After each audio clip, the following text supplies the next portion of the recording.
Hello everyone. यदि आप army में एज ए ऑफिसर ज्वाइन करना चाहते हैं तो आपको एसएसबी फेस करना पड़ेगा, और एसएसबी फेस करना है तो आपको एसएसबी के बारे में जानना भी ज़रूरी है। तो आज इस वीडियो में मैं आप सभी को डिटेल से एसएसबी क्या है और एसएसबी में कौन से डेज़ क्या क्या कंडक्ट किए जाते हैं वो सभी आपको बताऊंगा, और किस डेज़ को कब क्या रिपोर्ट करना होता है और उसका टाइमिंग क्या है वो सब हम आज इस वीडियो में डिस्कस करेंगे। तो चाहे वो सर्विस एंट्री हो चाहे सिविल एंट्री, सभी के लिए वीडियो बेनिफिशियल है, सो प्लीज़ ध्यान से सुनिएगा।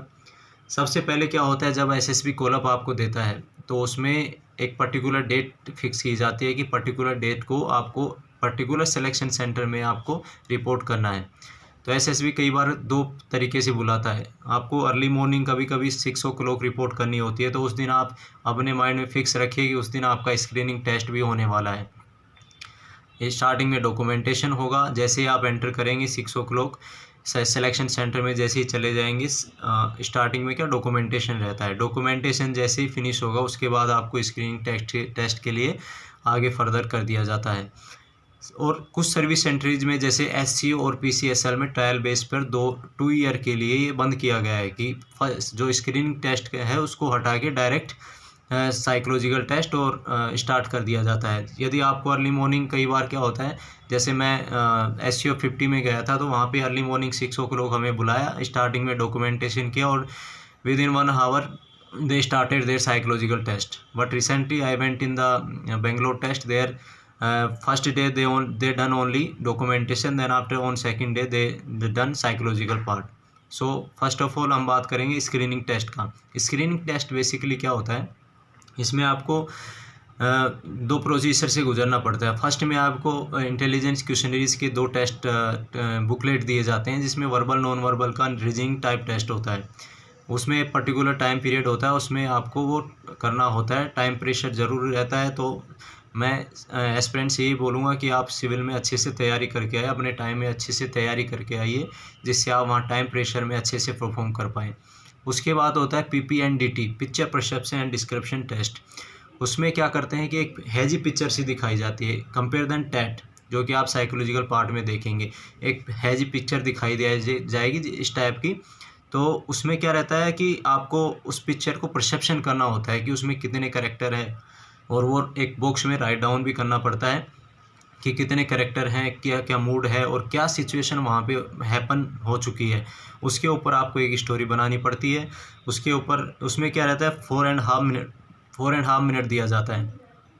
हाफ मिनट में आप पिक्चर को परसेप्शन करेंगे, then after 1 minute you have to write down all about their mood, positive character, and then after you have to within 3 minutes you have to write down your conclusion what happening there.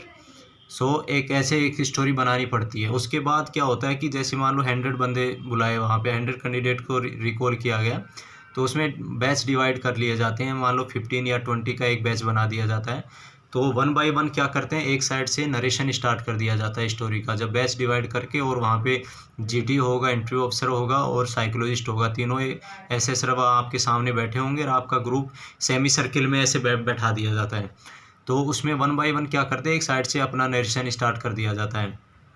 उसके बाद क्या करते हैं, जैसे ही narration आपका finish होता है उसके बाद आपके अंदर आपके ऊपर जो ग्रुप है उसमें एक ग्रुप डिस्कशन किया जाता है। उसमें क्या रहेगा कि आपको एक कंक्लूजन पे पहुंचना पड़ता है कि वहाँ पे कैरेक्टर क्या था, वहाँ पे एक डिस्कशन करके एक थीम बनानी पड़ती है पर्टिकुलर कि भाई हमें ये स्टोरी थी और इस प्रकार से हमें स्टोरी बनानी पड़ती है।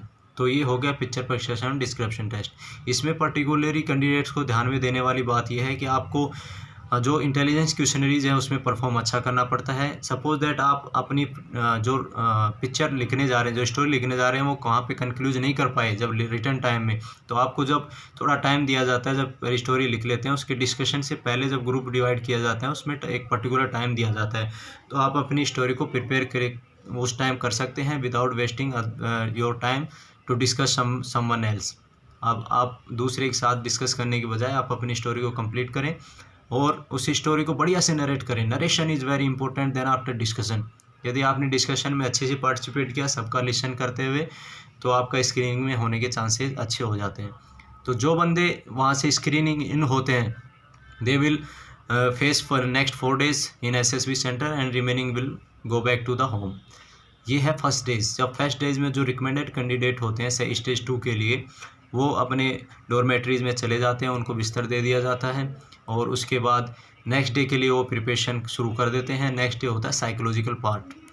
सेकंड डे होता है psychological part around after the breakfast around 7:30 वहाँ पे एक कॉन्फ्रेंस हॉल में आपको बुला लिया जाता है। साइकोलॉजिकल पार्ट में कौन कौन से 4 टेस्ट होंगे। एक होता है thematic appreciation test TAT, then after there will be the word association test, then after SRT situation reaction test, then after final self description test ST। Thematic apperception test क्या होता है, इसमें ये थोड़ा सा PPNDT से डिफरेंट है। TET में क्या होता है कि एक बैक टू बैक हमें 12 स्लाइड्स दिखाई जाती हैं, जिसमें 11 स्लाइड्स क्या होती हैं, उसमें पिक्चर शो की जाती है और एक 12th स्लाइड होती है वो ब्लैंक होती है। सेम इसमें भी क्या होता है 4 मिनट 30 सेकेंड आपको पिक्चर शो की जाएगी, next 4 minute you have to write down your story about that particular picture. तो टाइम प्रेशर होता है और आप जो रियलिटी आपके अंदर है वही निकलती है। मैं कैंडिडेट से ये एडवाइस करूँगा कि आप अपने कोर्स आइडिया वहाँ ना लेके जाएं, क्योंकि ये इतना साइंटिफिकली है कि एक आपका साइकोलॉजिकल पार्ट में टेट वेट SRT और SD इन सब में आपका मिक्सअप जो पर्सनैलिटी है मैचअप होनी चाहिए। आप टेट को तो रट के चले गए, अच्छी स्टोरियाँ रट के चले गए, मगर जो आपकी रियल पर्सनैलिटी है वो क्या वेट में रिफ्लेक्ट हो जाती है और SRT में रिफ्लेक्ट होती है, तो वो मिसमैच हो जाता है। तो इससे क्या है कि वो असेसर आपको बिल्कुल रिजेक्ट कर देगा। तो मैं बोलूँगा कि आप कोचिंग लो, वो एक अच्छा चीज़ है, बस वहाँ से वो सीखिए कि प्रोसीजर क्या है, आप उसको फॉलो करके रट के जाएंगे तो मेरे हिसाब से तो ये आपके लिए ठीक नहीं होगा। सो जो भी आपकी रियलिटी है, जो भी आपके ओरिजिनल आइडियाज़ हैं, प्रैक्टिस भी करनी है तो अपने आइडियाज़ की कीजिए, जो भी ओरिजिनल आइडियाज़ हैं वो आप वहाँ लेके जाइए और जो भी आपको पिक्चर शो की जाती है उसको परसेप्शन कीजिए, उसके बाद उस पर रिएक्शन कीजिए। तो ऐसे 12 पिक्चर होती हैं, 11 पिक्चर आपकी पिक्चर शो की जाती है, एक ब्लैंक स्टोरी होती है, उसका आप पहले से भी प्रिपरेशन कर सकते हैं कि मेरे को ब्लैंक स्टोरी क्या लिखनी होती है, तो ब्लैंक स्टोरी लिखी हो गया 12 पिक्चर। उसके बाद होता है वर्ड एसोसिएशन टेस्ट।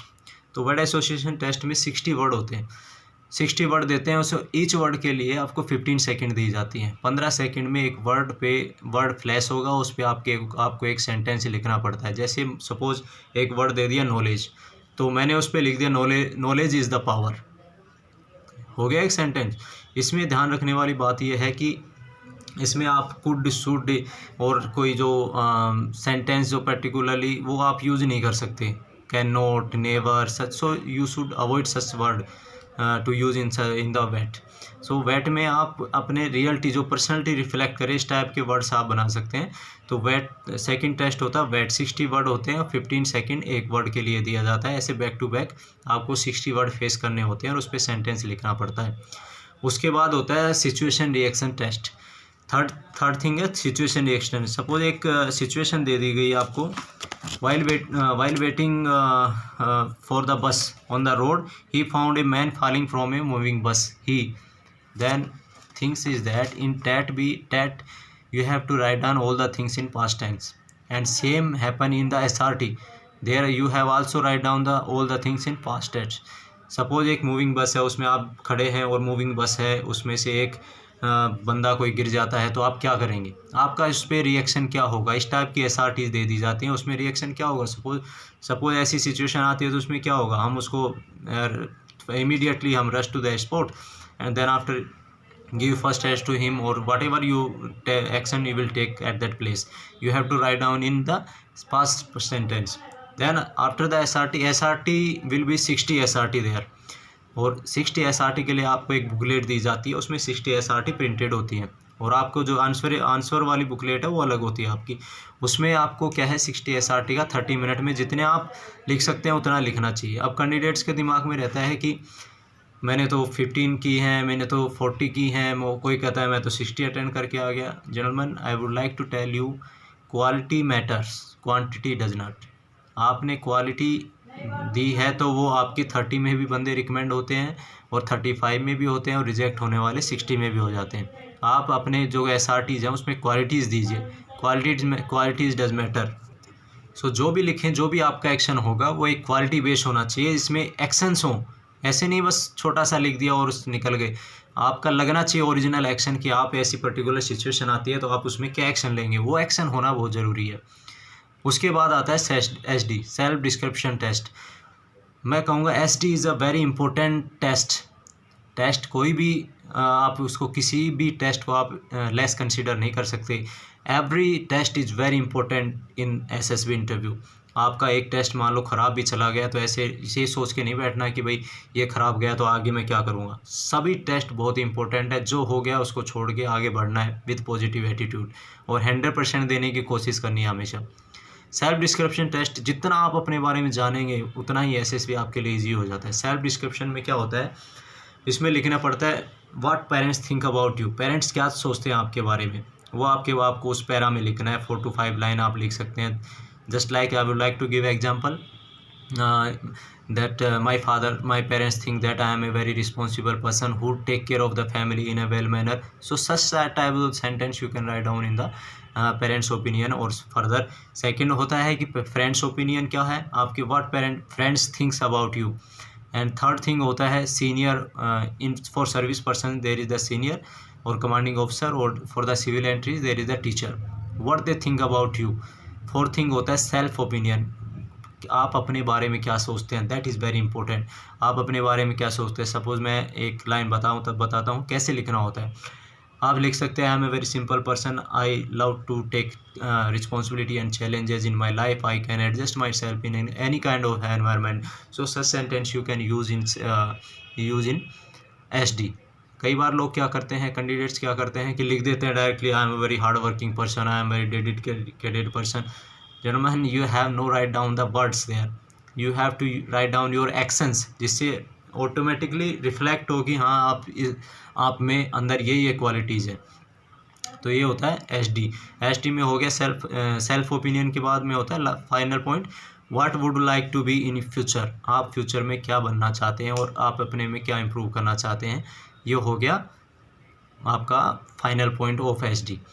तो ये होता है साइकोलॉजिकल पार्ट। ये 5 सारे टेस्ट होने के बाद, कंडक्ट होने के बाद आपसे बुकलेट वापस ले ली जाती हैं, आंसर शीट वापस ले ली जाती हैं और आपका साइकोलॉजिकल पार्ट एंड कर दिया जाता है। उसके बाद कुछ कैंडिडेट्स का कॉलअप होता है, उसी दिन आपका इंटरव्यू स्टार्ट हो जाता है।